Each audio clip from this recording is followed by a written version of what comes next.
We continue on David, a family affair. This is video 24 on Jonathan.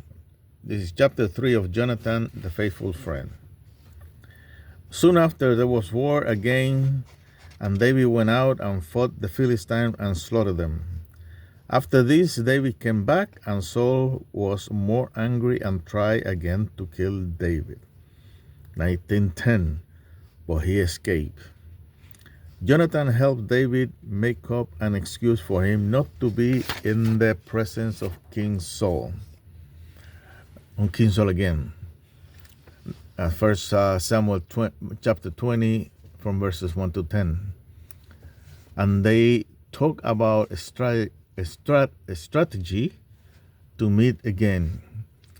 Chapter 20 verses 12 to 23. Then Jonathan find out the hard way that it was determined of his father to kill David. 20:33. And he was grieved because of this. 20:34.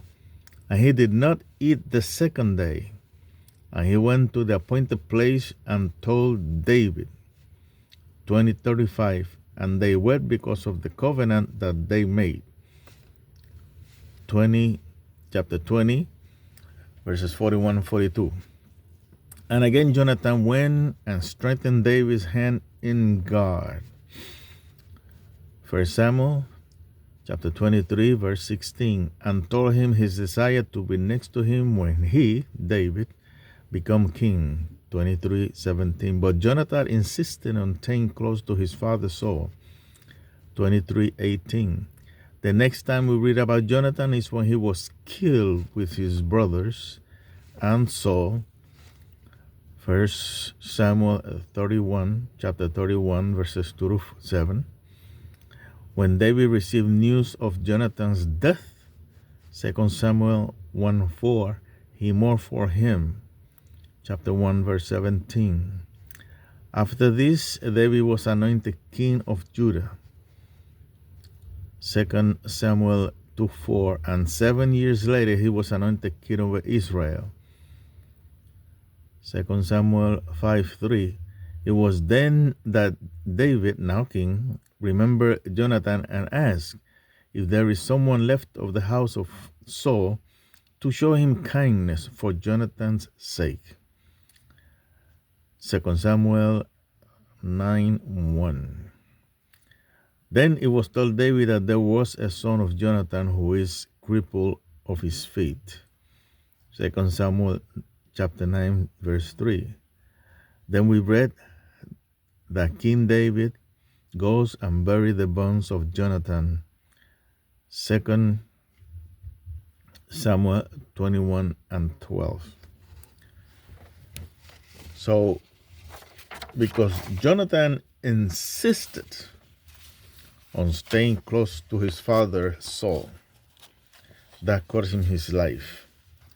If he would have stayed with David, I believe, that's how the story goes.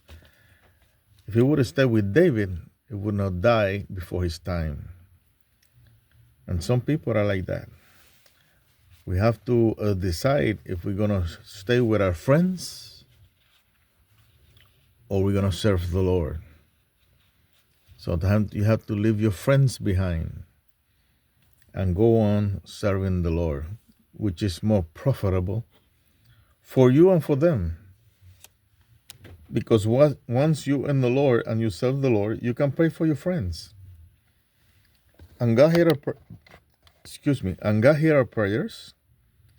And by God listening to our prayers, our friend can be transformed. They can change.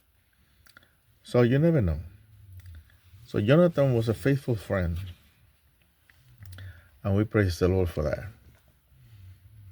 This is the end of Jonathan's life.